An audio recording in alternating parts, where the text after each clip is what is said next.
দেখি আপনার ইসলামিক জ্ঞান কতটা। কয়টা সঠিক উত্তর দিতে পারেন কমেন্টে জানাতে ভুলবেন না। প্রশ্ন 1, জান্নাতীদের প্রথম খাবার কি হবে? এ, জান্নাতি ফল, বি, মাছের কলিজা, সি, মধু। সঠিক উত্তরটি হবে অপশন বি, মাছের কলিজা।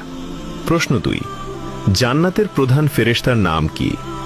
এ, মালিক, বি, রিদওয়ান, সি, জিব্রাইল।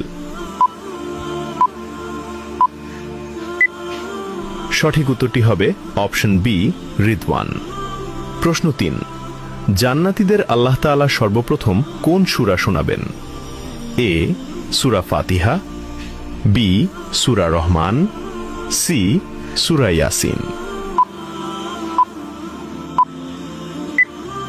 সঠিক উত্তরটি হবে অপশন